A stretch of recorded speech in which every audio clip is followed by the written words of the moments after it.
ನಮಸ್ಕಾರ. ಇಂದು ನಾನು ಹೊಸ ರೆಸಿಪಿಯೊಂದಿಗೆ ಬಂದಿದ್ದೇನೆ. ಇಂದು ನಾನು ಮಾಡುವ ರೆಸಿಪಿ ಹಲಸಿನ ಬೀಜದಿಂದ ಮಾಡುವ ನಿಪ್ಪಟ್ಟು. ಈ ರೆಸಿಪಿಗೆ ಬೇಕಾಗುವ ಸಾಮಗ್ರಿಗಳನ್ನು ತೋರಿಸುತ್ತೇನೆ. ಮೊದಲಿಗೆ ಹಲಸಿನ ಬೀಜ, ಇದನ್ನು ನಾನು ಬೇಯಿಸಿ ತಂದಿದ್ದೇನೆ. ಇನ್ನು ಅಕ್ಕಿ ಹಿಟ್ಟು, ಪುಟಾಣಿ ಬೇಳೆ, ಬೇವಿನ ಸೊಪ್ಪು, ಎಳ್ಳು, ಜೀರಿಗೆ, ಹಿಂಗು ಮತ್ತು ಮೆಣಸಿನ ಪುಡಿ, ಉಪ್ಪು ಮತ್ತು ಎಣ್ಣೆ, ಕರಿಯಲು ಎಣ್ಣೆ. ಈಗ ಮಾಡುವ ವಿಧಾನವನ್ನು ತೋರಿಸುತ್ತೇನೆ. ಮೊದಲು ಪುಟಾಣಿ ಬೇಳೆಯನ್ನು ಮಿಕ್ಸಿಗೆ ಹಾಕಿ ನುಣ್ಣಗೆ ರುಬ್ಬಬೇಕು, ಪುಡಿ ಮಾಡಿಕೊಳ್ಳಬೇಕು.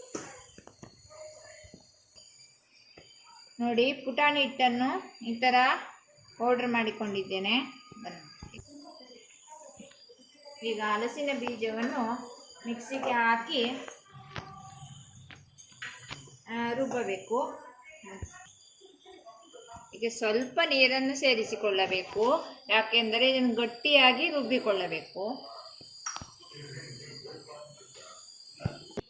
ನೋಡಿ, ಇಷ್ಟು ಈ ರೀತಿ ಬೀಸಿಕೊಂಡರೆ ಸಾಕು.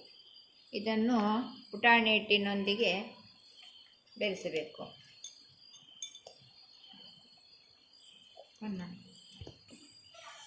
ಇದಕ್ಕೆ 1 ಬೌಲು ಅಕ್ಕಿ ಹಿಟ್ಟು,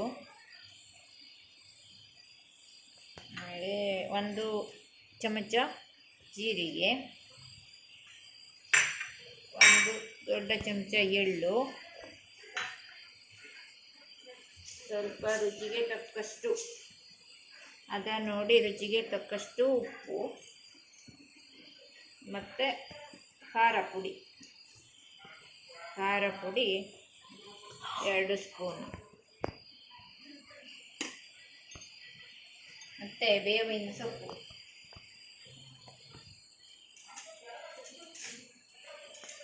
ಬೇವಿನ ಸೊಪ್ಪನ್ನು ಸಣ್ಣದಾಗಿ ಹೆಚ್ಚಿ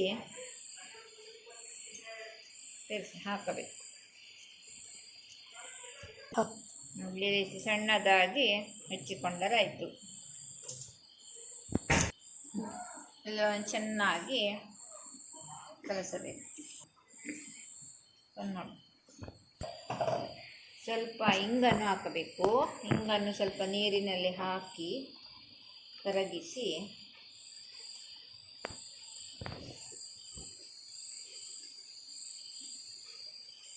ಚೆನ್ನಾಗಿ ಕರಗಿಸಿ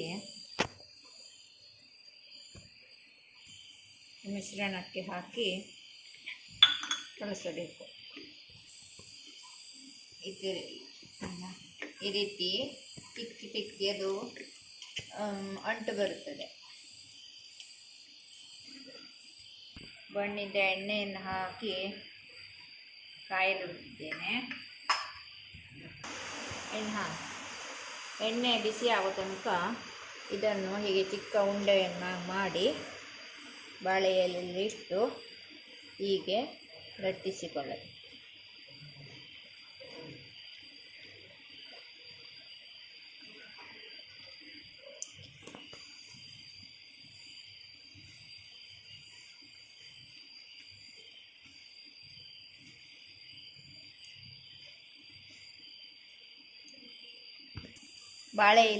ಬಾಳೆ ಎಲೆ ಇಲ್ಲವಾದಲ್ಲಿ ಬಟರ್ ಪೇಪರು ಅಥವಾ ಪ್ಲಾಸ್ಟಿಕ್ಕನ್ನು ಬಳಸಬಹುದು.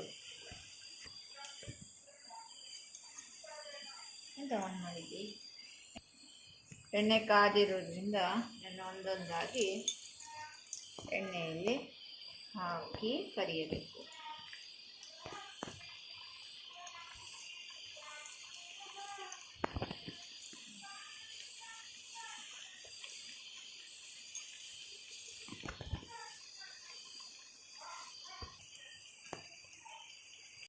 ಸರಿಯಾದ ನಿಪ್ಪಟ್ಟು ರೆಸಿಪಿ ರೆಡಿಯಾಗಿದೆ. ಹಲಸಿನ ಬೀಜದಿಂದ ತಯಾರಿಸಿದ ನಿಪ್ಪಟ್ಟು ಮಕ್ಕಳು ಭಾಳ ಇಷ್ಟಪಟ್ಟು ತಿನ್ನುತ್ತಾರೆ.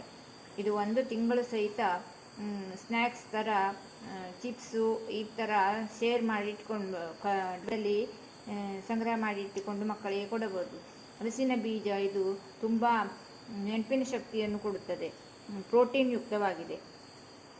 ಮಕ್ಕಳಿಗೆ ತುಂಬ ಇಷ್ಟವಾಗುತ್ತದೆ. ಧನ್ಯವಾದಗಳು. ನನ್ನ ನನ್ನ ರೆಸಿಪಿಯನ್ನು ಇಷ್ಟಪಟ್ಟು ಶೇರ್ ಮಾಡಿ, ಲೈಕ್ಸ್ ಮಾಡಿ, ಸಬ್ಸ್ಕ್ರೈಬ್ ಮಾಡಿ. ಧನ್ಯವಾದಗಳು.